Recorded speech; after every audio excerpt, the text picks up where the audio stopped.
Good afternoon and welcome to Partner First, your source for subject matter experts, vendors of note, and thought leaders in the MSP space. I'm Ray Orsini, I'm your host, and today we're going to be joined by another amazing guest. As always, this is not death by PowerPoint. We're looking forward to your comments, your questions. This will be completely interactive. So if you have a question, pop it up. If you have a comment, pop it up. If we suck, tell us too. This is being live streamed on YouTube, on Facebook, and on LinkedIn Live on both MSP Media Network and OITVOIP properties. And also, this is going to be available immediately thereafter.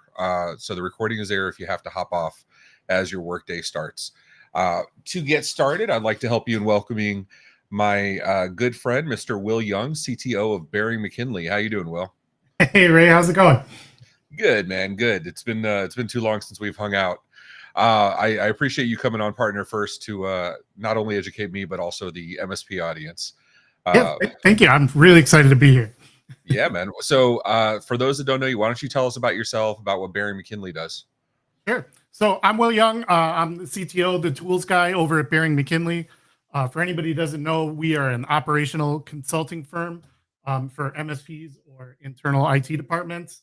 And we really like to focus on the company, the business as a whole. So we've got our CEO peer teams where we're diving into your financial numbers. We've got our management consultants where we'll help you hone in on your processes and procedures. We have our tool consulting where we'll help you lock in your tools and get the most value out of them. I'm sorry. I thought you got cut off. Sorry about that. So it sounds like you do a whole lot. And what about your role at Bering McKinley as CTO? And obviously you've been hitting the conference circuit. What's your direct role there? Yeah, so my role now is, I kind of take it upon myself to be the knower of all the tools in the industry. So I try out a lot. I talk to a lot of people. I'm trying to build partnerships with the vendors to help enhance that Bering McKinley ecosystem. Get some discounts. But then helping the clients with their RMMs specifically, or the rest of their tool stack, and making sure that they're integrating and they're getting the most value out of their tools. Kind of finding some of this waste that we're going to talk about. Yeah, that's whatchamacallit. That's that's always the hard part. I remember when I was an MSP. Yeah, thanks, Tim. We're gonna get the audio corrected in a minute. But whatchamacallit, yeah, so as an MSP, I had tons of tools and I was always looking at the shiny new thing, right? That's the running meme in the MSP space. It's switch RMM, fire your client, switch RMMs Wednesdays, it's change your PSA Tuesdays. It's it always feels like there's something new, but not enough people actually leverage their stack to get maximum efficiency, maximum squeeze out of it. Yeah, are you seeing a lot of that in the space? Yeah, and it's overwhelming, right? Like you go to these conferences and it's vendor, pitch, and and it's overwhelming. Do I need to make a change? Do I not need to make a change? You go on LinkedIn, your email is getting flooded, and I feel like as an industry as a whole, and I'm going to overgeneralize, we could do better when implementing new tools into our stack and maintaining the stack that we have. I always like to say the grass isn't always greener on the other side. It's a lot of work to change tools. So but the new tool has so many toys and probably AI and whatever else. What do you and we'll get into this. We'll get into scoring your tools in the rest of your presentation. But I wanted to ask you real quick, like, what is the single biggest thing that you see like most common when it comes to like not using a certain feature or functionality of a tool? Is there any like theme that comes up over and over again? I feel like tools not syncing into your PSA, either with the billing or the ticketing, I see that almost all the time. Specifically, I do a lot in the automate world. Everybody's managed to automate sync is broken. Yeah. I mean, automate is just a remote like access tool, right? That's just how you access Screen Connect. So I'm not going to admit that I may have been one of those MSPs back in the day. At least for like the first 6 months of automate, I was using it specifically for remote access. until we started building it out. So I completely get it. Um, all right. So you wanted to start off with a little exercise. You want to introduce what you wanted to do? Yeah, sure. Simon, if you can go to slide 4. Okay, so real quick before we get started, just give you guys score yourself. How well do you think you're using your tools? Are you getting the most value out of them? Are you staying up with your upkeep?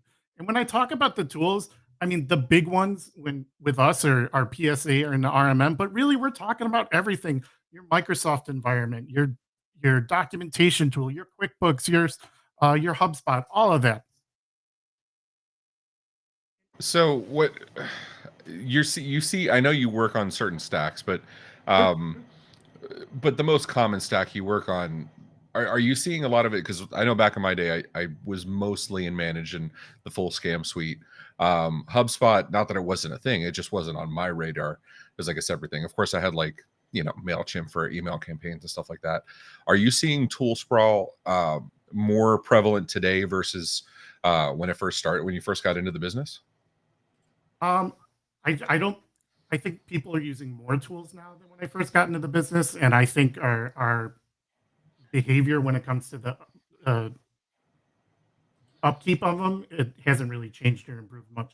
One could make the argument that like the Microsoft, we're paying more attention to our Microsoft because we all got burned with the security stuff and all that on the insurance wise. But really, the whole point of this talk is to take those great habits that we're developing on our Microsoft environment and implement those to the rest of our tools. Yeah, I get that. So, okay, so I'll give you the floor. What do you want to talk about next? Okay, so um, go to the next slide, please. All right. So here, what we're kind of the order of events. I want to talk about the problem I see when we're working with MSPs where we all struggle, and then we'll break this down. And we're going to start with the journey of a tool, and we're going to go from the buying process to the onboarding process to the recurring maintenance. So Okay, so you essentially, actually have a process for like doing this stuff, not, oh, that's pretty, sign up for trial and then tell somebody to implement it at some point, or worse, pay for it for 6 months and then yeah. maybe implement it later. Yeah, exactly. Yeah, and that's all what it comes down to, right? So at Bering McKinley, our main charge is we want to help clients level up. We want to help clients be more profitable.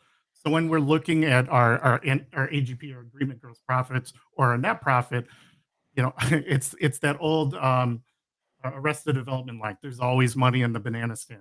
There's always things we can do in our tools to move that number. For sure. Yeah, and Brian McConnell is agreeing there in the chat saying, it never happens. Never. All right, so let's talk about the problem. What is the problem? What is, you know, besides I want all these features, but tools should address a certain need, right? Not just because of the pretty features. Yeah, I think we're signing up for tools. We don't have a real good plan, and part of this starts with just getting off on the getting off on the wrong foot. So having an undisciplined onboarding. Yeah, I'm going to start paying for this tool. I don't have time to implement it, or that old saying: the CEO bought a tool, didn't tell the techs about it. The techs don't know how they want to use it, what the plan is. We get reactive in our maintenance, using that automate to manage environment scenario. Oh, somebody mentioned a ticket, and then I went into automate and realized I haven't had ticket syncing for 6 months, or we missed 6 months of billing. At the end of the day, these things are hurting our bottom line. And, and in addition to that, some of these things that we should be paying attention to are raising our security. So that increasing security risk, looking at new tools and how they actually increase security risk, that's a conversation I've seen over the last 6 or 8 months. And obviously, that's not a new concern. That's something that's always been in place.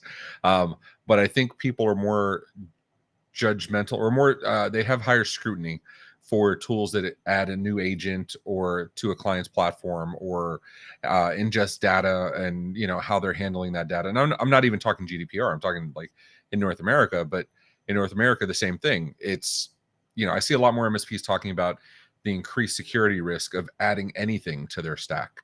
Mhm. Is that a common thread with the MSPs you're helping? Yeah, and I'm going to use the example. I've got some very respected friends in the industry that are incredible and my go-to people when I have security questions. But you go into their manage and everybody's an admin, or everybody's got the ability to export their data, and they didn't realize that. Or in their automate, everybody can build a script, which means everybody's got access to run SQL queries. And all it takes is one person to have a bad day and have the rights that they shouldn't have, and you're in trouble. That was one of the biggest things when I first loaded Automate. I mean, I want to say for a good 3 years, everybody had admin access. Like the permissions inside Automate. Now, to be fair, it was 5 or 10, technicians at the time. It wasn't a huge amount, but still, everybody had admin access, and everybody could, like you said, they could go screw up the database if they wanted to. They absolutely had the ability to. Yeah, and then like automate, you've got to put in those passwords for the agent if you need to, and everybody could see and read those passwords. There's Mhm. just certain thought processes you want to think about with your tool, and it's not, you know, always at the front end of your mind. So when the MSPs work with you now, I know ideally they would be going to you first and saying, "We have this need," or by you I mean BMK, whatever, whoever they're working with. I have a need. I want to solve this problem, as opposed to I bought this tool to solve problems. Help me. How many are you seeing? What percentage of MSPs are you seeing are doing the former? Now being proactive about having a conversation with you first to determine solution need before purchasing something. Sure. So I think a lot of it depends on where they are in their journey. A good portion of our clients we're working with right at the beginning. So it's their first foray into the ConnectWise Manager Automate. So we get to help build those practices right away and talk about those habits. If it's a client that didn't do their implementation with us and they're coming to us because, hey, we're drowning, we're overwhelmed, we need help getting back on track.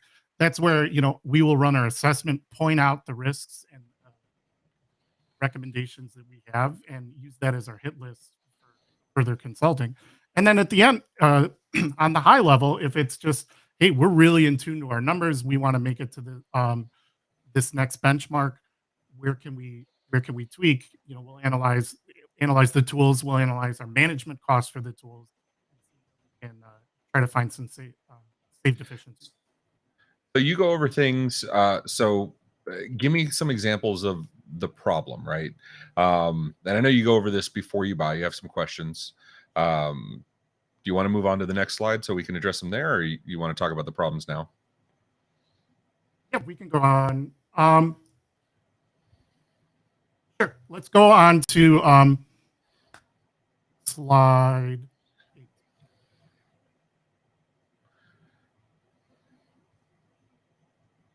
Okay, so a lot of the and I have this with clients that I've been working with for years. Hey, we need to add this tool, and I'll say, hey, why?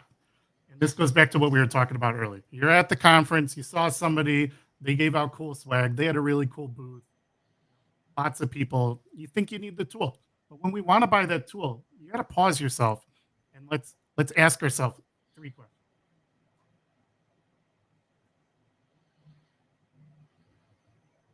Okay, so the first one is, what is the problem we're going to solve? What is the point of this? What is the point of this? And the example I like to give, the analogy I like to make, is we need a tool for remote access, or do we need a tool for monitoring? Like over the weekend, the kids wanted to go bowling. So we're looking at bowling alleys, and we got into a debate over bowling alleys because, well, this one's got arcade games and this one's got laser tag. And I was like, no, we want to go bowling. Who cares about that stuff? So let's stay focused on what problem it is that we're actually trying to solve, and not get caught up in the bells and whistles that all these tools have. Once we've identified that problem, I really recommend talk to a couple of people. It doesn't have to be the first person you talk to, the first person to offer you the solution. Talk to 3 options, and then once you've honed in who that what the tool is that you want, ask them to talk to a couple current partners. I mean, Ray, if you're talking to somebody who's thinking about OIT and they ask to talk to some current partners, would you have a problem putting them in touch with anybody? So I handle it a little differently. I do ask. I ask the partners if they don't mind. That's why we get so many testimonials. Okay. But I personally am like ridiculously protective of my partners, privacy. So each and every time we get an ask for any kind of references or stuff like that, I will point them to the reviews. Now we focus a lot on making sure they get reviews, but I ask the partners every time and put it up to them, especially like when it's something like white label where nobody's supposed to know we exist in the relationship. Sure. Thankfully there's more than enough reviews that it makes it okay. Will, just real quick, because I see the comments from Tim and Tim. Do me a favor, just make sure, because you have a highly directional mic, just you do the same thing I'm doing. I do this all over the time. And I've adjusted my mic for it. But if you could just face the mic when you're talking, Sure. because these guys want to make sure they get every word you're saying. So Is that better? Yeah, that's good. All right. All right. Yeah. So when we're wanting to talk to the partners, really what you want to talk to the partners about is that onboarding process. And did they run into any pitfalls? What did they do? What challenges did they have?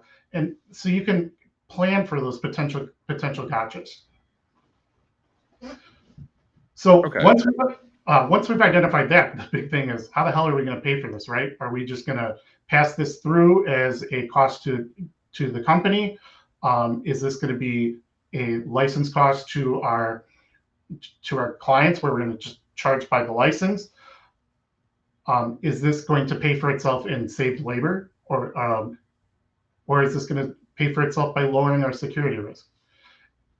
And it's important that we recognize this. So when we go into and we're evaluating our process and are we making money, are we achieving what we want out of the tool, we've got numbers to look at. Like, yeah, we need to sell X amount of agents to get ROI. We need to save 5 hours a month for this to pay for itself. So now we can track that. Now we can be actionable, and we've got some KPIs. So, this process very fleshed out, and I like it. I can't say I've ever actually looked at how are we going to pay for it beyond is it in our budget. But you're absolutely right. At some point, it goes to where on the chart of accounts does this lie? Where is it? Is this a resold good? Is this something we're absorbing to provide better service to the client? Is it just a cost of doing business? So yeah, it absolutely makes sense doing that up front. This process, though, I want to I want to qualify it. Are you doing this with every tool? Like when they say I want to do email phishing or security awareness training, CSAT, whatever. Are you doing this process with every tool they potentially bring on? I would argue that you should. I mean, it doesn't need to be a 2 hour meeting, but you should know the answers to these questions. Like if you want to bring in phishing, for example, like email awareness. Okay, that's great. Is that going to just lump in with our current all-in pricing? Is it going to be an add-on? Are we going to change our all-in pricing? How are we going to communicate that to the clients? Things that we want, answers to questions we want to know before we sign on the dotted line, so we know what we're getting ourselves into. Okay, and then when it comes how much time to implement, now I get you may be a little bit biased here as a company that helps with the tools. But a lot of these companies charge onboarding fees. A lot of these companies, I'll use Manage for example, or Manage Automate. They try to sell you the professional services for onboarding, and a lot of MSPs just don't want to pay anything for onboarding. We're technical; we can do it ourselves. I'm of the opinion that if you don't pay for professional onboarding, you're going to spend more time doing it, which is going to cost you more, which kind of defeats the whole purpose of getting the new tool to begin with. How important do you think it is having a professional go through onboarding with you in the implementation of that product? Well, I think it's incredibly important. And when we talk about, because a lot of what we do is we work with ConnectWise to onboard new partners with Manage and Automate. And at that point, they've signed up for the professional onboarding with us. But when we talk about how much time to implement, they know they get 12 hours with the consultant. But how much time do you need in between those calls? And how much time is it going to take you to do all those calls? Like we've got clients that want to do them all in a month, in 2 months. And we've got clients where it's a year and they've only used half of their hours. So we're really trying to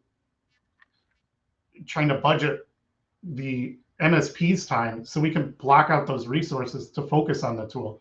Because the last thing you want to do is pay for the professional onboarding, go through the motions, not be ready when that onboarding is complete, and then be paying for the tool that you're not getting any ROI out of. Oh, for sure. Absolutely. I mean, I can't, yeah, I mean, I've been in this spot where you get the tool, you're excited about the tool, you buy the tool, you run out of time to implement the tool, and then 6 months later, you're like, well, I haven't used this, I should cancel. Let me see when the contract renewal is. It's like, it's Yeah. a vicious cycle. You know what I mean? And I'd be lying if I didn't say we didn't have something today, at least one tool today that we haven't fully implemented because it kind of fell off the priority list with Or other you stuff. buy the tool, you're really excited, and I got to work on this project, and you completely forget about it. And that's the kind of waste that we're talking about. And that, we at Bering McKinley are trying to preach to eliminate. So, and I imagine having somebody like you go in and or your people go in and, when you get, for example, automated manage, I'll use it because they're the easiest example. Having somebody like, somebody from BMK come in and say, we're going to go through this process to get you on board and get you running up to speed, goes much, much, much faster than the alternative. Yeah. So if you talk about a client let's say you call me tomorrow and you need help with your automate, you could tell me what your problems are, but honestly, like before we even address those, the first thing we're going to do is we're going to do an assessment. I'm going to compare that to my best practices. I want to get your system up to best practices before we even start talking about those other problems, just to make sure that there's no gaps in the system. And so Nice. our engagements always start with an assessment and then bring you guys to best practices. It's almost like what we tell MSPs to do when they get a new client, right? Do the assessment before you start changing stuff. Yeah, I'm not going to work on your printer. We need to make sure that. Mm-hmm. I'm with you 100%. All right, so we know the problem. We know how we're going to pay for it. We've determined if it's a cost of goods resold, if it's going to go into the stack, if it's an internal use thing. We know how much time to implement. Hopefully they're using, a well-known and respected firm like Bering McKinley to help implement much more quickly. So let's go through the onboarding process. What does that look like exactly? Awesome. So the onboarding process, this is like the most important, and we were just kind of talking about it because you want to get off on the right foot with the tool. Yeah, I agree 100%. It's not easy because, I say it like with clients, right? And I think it was actually a ConnectWise thing I was speaking at. I was on a panel years and years ago. But somebody had mentioned you have the first 5 touches with a new client to cement their impression of you for the next 2 years. Well, tools are very similar. If their first interactions with the tools, the users, or, that could be your internal team or the end users, if their first interactions with the tools are going to be, this is frustrating, you're going to have an uphill battle. You're going to have an uphill battle getting them to adopt the tools. I'm with you. I think onboarding is the most important piece of any tool implementation. So when we're talking about onboarding, I got just a couple big, stages that I like to, bring up onboarding any tool. The first is who's going to be your champion, who's going to be responsible for setting up and configuring the tool. But when you're identifying that, it is critical that you identify a backup, because you know what, your champion's going to go on vacation, your champion may get sick, or hopefully not, but your champion may leave for another job. I can't tell you how many clients I get just because somebody left and nobody knows what to do with the tool. So by identifying a champion and a backup, we're preventing that right from the start. And you know what I'm going to ask. I mean, it's one thing to have subject matter expertise, but you know how I feel about documentation. Is part of the onboarding plan, when you're establishing these subject matter experts, documentation, in my opinion, is the best way to ensure ease of knowledge transfer when you have new people into the fold, Yeah, either from somebody leaving or from new hires, whatever. Do you cover that documentation during onboarding, or is that an after the fact thing? Yeah, that's one of the outputs that you need during the onboarding is you need at least two key documents. Is the client onboarding document. So when I'm setting up a new client, what do I need to, what are the steps that I need to do so anybody can do that? But also a new user setup, which is maybe an end user, but your internal users, to make sure that all our users are getting it set up appropriately and consistently. Absolutely. All right. So we got stage one, pick a champion and a backup. Cool. All right. What's stage two here? So we want to block out the time on the calendar. And really what I'm preaching is treat this like you would treat a project with your customers, right? Set aside the time, designated time so we can work with it, but also schedule your project check-ins, your cadences. And the reason we want to do that is because if we've got a goal that by June 1st, we want to be live with this and we ran into problems in the middle of April, we need to either adjust by adding more resources or adjust our go-to-market date from June 1st to July 1st. And this goes back to the trust but verify. I'm going to trust my champion and my backup to get this tool up and running, but I want to verify that they're still on track and we're going to hit our target date. Yeah, I'm a big fan of, it's a matter of everything has a next scheduled date until it's finished, right? If you don't schedule the time, it's not going to get done. Even poor Simon in the background, he's heard me say this 14 billion times. If you haven't created a block of time, if you haven't scheduled it, it's never going to happen. How many things you have on your list of like, I want to get to this next week when I have time, and that never actually happens. You never actually get there. Right, and you need to have those blocked out times so your dispatcher knows, well, Simon can't work on tickets at this point. He's working on these tasks and manage. Otherwise, Simon's going to get flooded with tickets. So, this kind of this aligns with our ticketing and our calendars strategy at Bering McKinley as well. So let me ask you a question though. I mean, you have this experience, you have this expertise. Simon knows zero about tech. Could you get him working tickets for me? Because I'd like to backfill my tech team a little bit. So, don't worry, Simon. I can see the panic already. All right, so we got the time blocked out. We picked our champion, our backup. What's next? Okay, so we're having our check-ins to make sure the tool is getting set up and implemented. While we're doing that, we want to come up with our go-to-market strategy. How are we going to sell this? What kind of sales documentations, marketing meals do we need? We want to have all that ready. So on June 1st, when the tool is ready, we can hit go and start bringing in that revenue right away. Revenue is important. I like revenue. I've always done that. And this all goes back to trying to eliminate the waste, right? If we wait till the tool's ready and then we need another 60 days to come up with that go-to-market strategy, now we're paying for that tool probably at this point full price for 60 days and not getting anything out of it. Right, because most of the bigger tools are going to give you some kind of ramp-up period too. It's just leverage that, right? Like, especially like when you get that credit card with no interest, use that to the best of your ability, like, intelligently, but, make use of that. If you have a 90-day ramp up where they're not billing you for it, I do my damnedest to make sure we're onboarded on that tool before we're at full board billing, right? It's just, yeah, exactly. And so that 90 days needs to be 90 days till go to market. So if that means in 75 days, that tool needs to be fully implemented. So we've got 15 days to sell. You got to work backwards from go to market, not work backwards from when the tool is going to be ready. I agree 100%. That's the constant battle I used to get in with sales previously, because I'm a network engineer at heart. That's what I did for, I'm not going to say how many years because I don't want to say how old I am, but but that's the thing. Like, salespeople would tell me all the time, and marketing people and devs would tell me all the time, well, you can't plan for, like, mistakes come up all the time, bugs come up all the time, or what ifs come up all the time. And my thing as an engineer, you build that buffer. You work back from the absolute final date you need to have it up and running, and you build buffer from there, and you have testing from there, and you just work backwards, and that tells you the true timeline.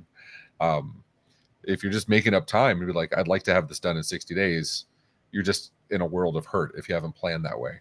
But it amazes me, like, how many, like, that engineering mindset of working backwards from the target and accounting for what ifs, like, that applies to, universally, right? That's not a Yeah, tech thing. and they wouldn't do that with the client project, right? Like if you're doing a domain migration, you Exactly. wouldn't just, oh, we'll wing it, it'll be done when it's done.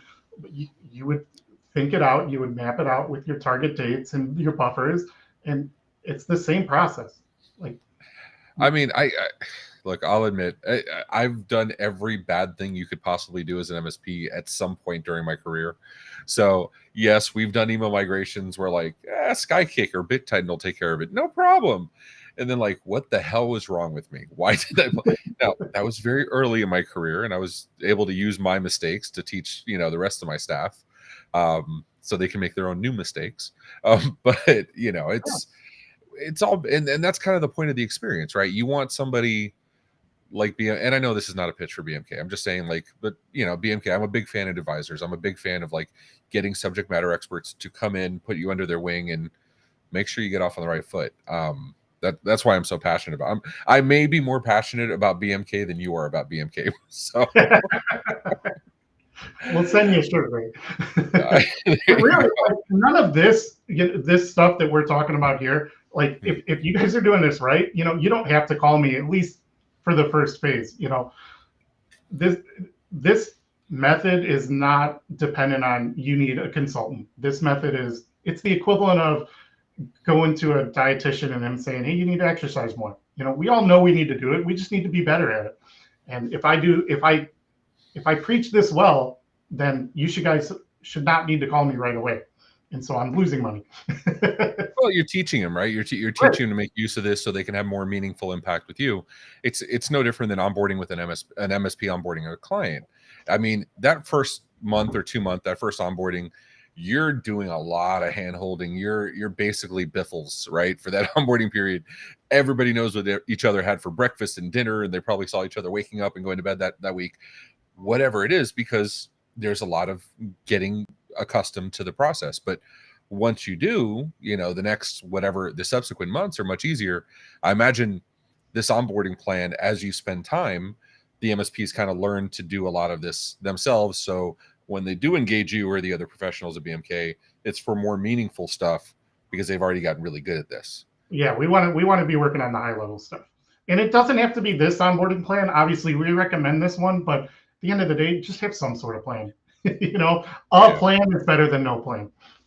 And let me ask you, so Simon keeps bringing up the link, and you can download this presentation. So if you want to see this and go at your own pace, it's there.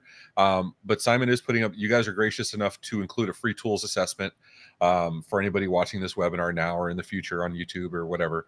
That brings a good point, right? New MSP comes to you and says, okay, we have our stack, but we didn't do this. Would you still recommend, like, just much more quickly, but going through these steps to make sure you have a solid understanding of your tool set? Yeah, that's all part of our assessment and best practice project. So this website, and we'll talk about it more later, but if you go to their landing page, you get a free either a PSA or an RMM assessment. We'll take a look at it. We'll give you our recommendations, which would be the same as if you signed up for us. We're not going to remediate it, but we'll show you what we find, and we can have a conversation around that. So what's worse than tools I am using that I didn't onboard properly? And I apologize for the banging. That was me. I thought I was muted. I was taking stuff out of my thing. The one time I'm not muted, right? So what's worse than going to than doing this with tools you are using and you maybe didn't go through all these stages, so you don't know where you stand, is what about the tools I'm not using at all, right? Like those inactive tools. What's your stance on that? Well, yeah, and then when we talk about, and we're going to get into this on the next slides, like we want to identify those inactive tools. So when we're talking about the maintenance post onboarding, what do we need to be doing with these tools? The conversations we need to be having about our tools, so we can identify, hopefully on the front end, when we need to replace a tool or when we can just flat out get rid of a tool. So when we're talking about tool maintenance, we've got two buckets. Next, please. And when we talk about these buckets, the big thing is we want to trust but verify. And I like to say we want to pick somebody to trust and pick somebody to verify that it's being done right. So if we're talking about RRMM, who are we trusting to maintain it, what are our key KPIs, and who's going to be responsible for maintaining or for double checking that those KPIs are being done. Now, we can verify that by looking at a report, by some sort of monitor, by checking to make sure a ticket was closed, but we want to have somebody assigned to be the truster and somebody assigned to be the verifying. So the two buckets, next please.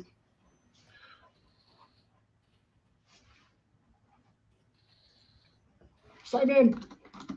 There we go. So the one is going to be our security and our technical audit. So when we're looking at this, the first thing we want to look at is who's got access to the tool, what kind of permissions do they have? Really what we're trying to identify, did somebody create a test account, give it full admin rights, forget to remove it? Did we make a temporary API key? Do we still need it? Can we clean that up? Our agent cleanup, did we, you talking about our RMMs, have we removed all of our old agents? Did we replace the machine and forget to retire it? This is all resulting in potentially paying for licenses that we don't need or preventing us from having to buy more licenses. Our tool patching. That's what I was asking about, like, you know, if we do this with like the existing tool set too, because we do audits regularly. I like to think we have a good change management process, including testing new tools and decommissioning tools that we decide not to go with or when we're done using them. And we still always find stuff, right? That's not, you know, and for those that didn't see the previous Partner First, we did a Partner First with Saslio to discover some of that shadow IT. So I recommend you go back and find that on the MSP Media Network site. But yeah, I mean, there's always a little bit of cruft left behind.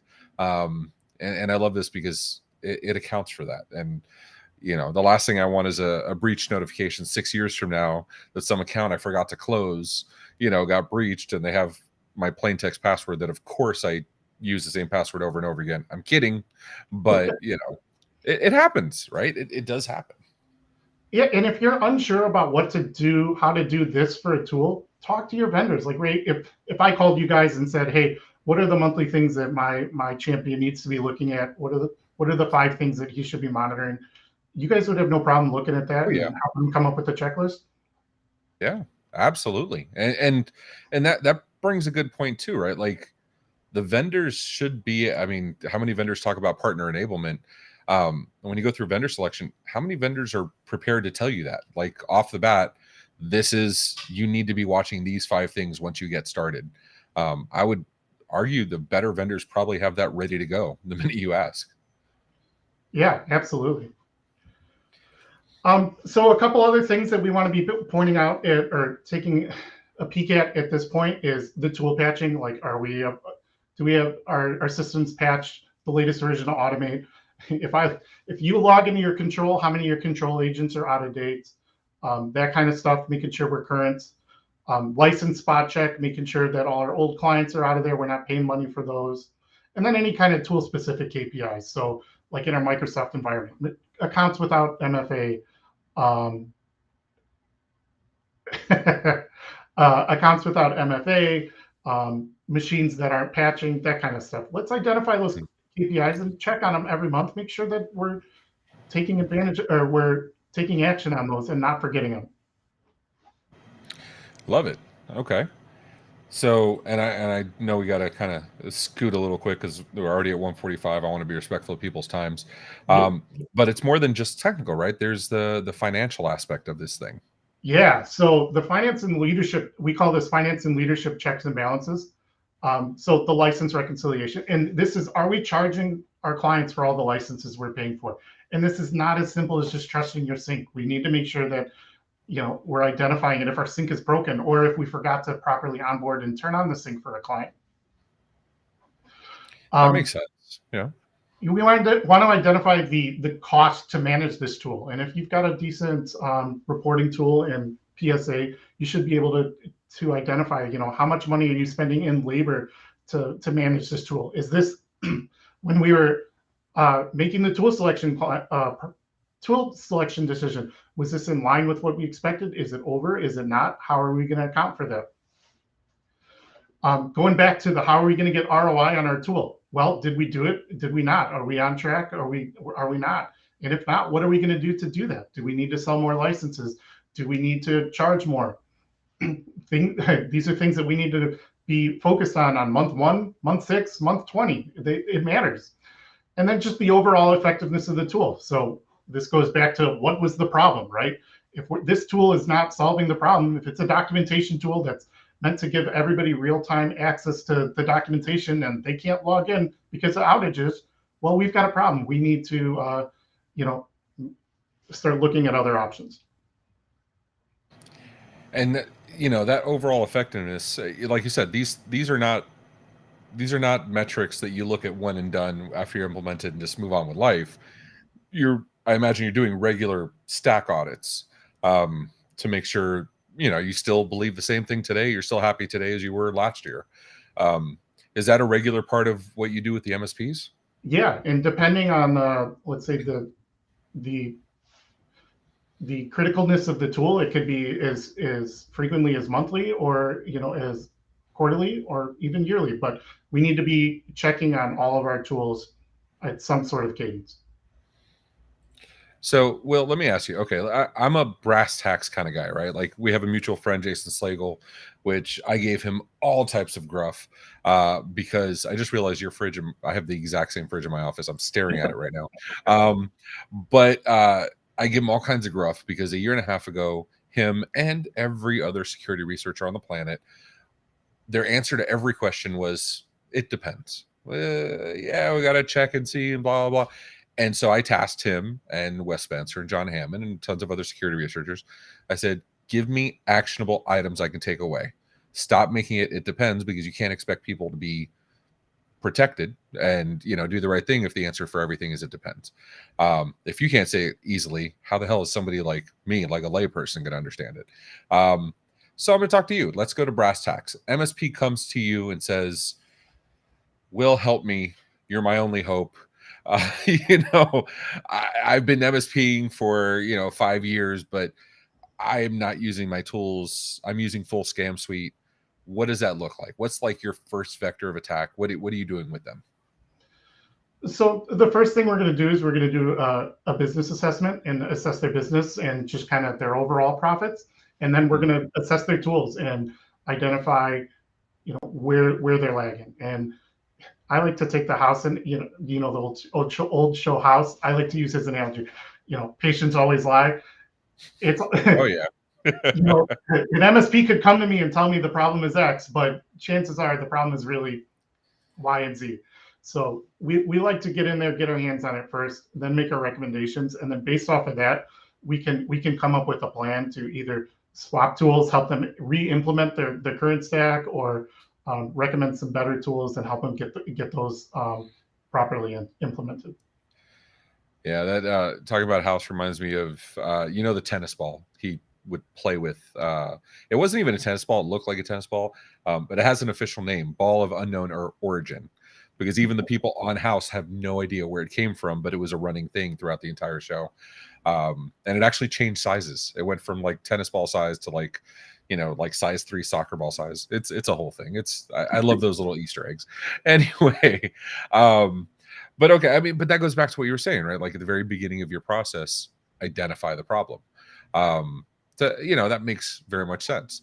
All right, so is there, when you're consulting on the tool sets, you're helping them with stack alignment, you're helping with these things, is there a specific tool set that BMK, I know you're agnostic, but like, is there a specific tool set you're very comfortable with, or does it matter?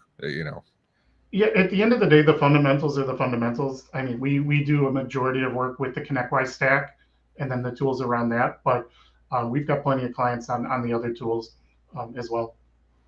And I will say, you're the first one I've ever heard talk, the first consulting company I've ever heard talk that mentions the security of the tools in the conversation. If I always say, like, my sales methodology is I love bringing up ideas that the client may not have thought of and creating a point of conversation around it so they can start thinking about those important things. That's what a subject matter expert should do, right? Bring awareness to the things you weren't thinking about. And I know every MSP is paranoid about security, as they should be today, right? We all should be paranoid about security at this point.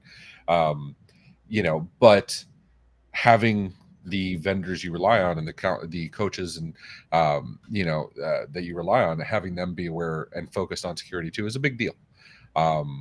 So I'm very glad to see that. And like Simon has the link up there for the free tool assessment from Bering McKinley. Will, thank you so much, dude. I appreciate you. Where are you going to be next? So I will be out and about this summer. I'll be at MSP GeekCon, putzing around. I will be at IT Nation Secure, and then I'll be at the CompTIA thing in August. So come find me, come say hi. Please fill out this sign up for an assessment. We'll take a peek at your manage. We'll give you our thoughts. I'll do the same thing for the automate. Happy to help. This stuff is just, I want to help make the community better. Awesome. I appreciate it, Will. And I'm glad to hear the 3 events you mentioned, or the next 3 events. I'll be at a few others, but I will be at those 3 events. So I'm glad we'll be able to hang out as well. Maybe we can set up like some coaching time or something, like a little, like I know they were doing this channel partners where they had a little like spend time with coaches kind of thing. Maybe we'll do a little open live stream Q&A from one of the events. Sure. I think it'd be kind of cool. All right, man. Well, Will's information is in the show notes below. It's on that card. Go hit them up they're offering a free assessment. Like, go hit them up. That's kind of a no-brainer. And Will's a good guy. He's not going to hammer you with sales and all that crap. That's not his style. But we have some really cool stuff coming up besides those events we talked about. Simon, what do we have coming up next, man? Yeah, so we do have several events coming up. Tomorrow we are actually doing an MSP Dispatch special report live stream with Alex Farling of Lifecycle Insights and Dan Wensley of SkillPad. So this is going to be our mergers and acquisitions and owners insider perspective. So make sure you tune in on that. And that's going to be hosted by Ray, again at 1 p.m. Next Thursday, April 27th at 6:30 p.m. Eastern, we're going to be at the Tech Bar Podcast, episode 57, with Kyle Christensen of K7 Leadership. And we have a special surprise guest host for that episode. And then May 1st through May 5th in-person event, we're going to be at IT Nation Evolve in Dallas, Texas. So Alex from our team, she'll be there. Make sure you come by and say hi to the team.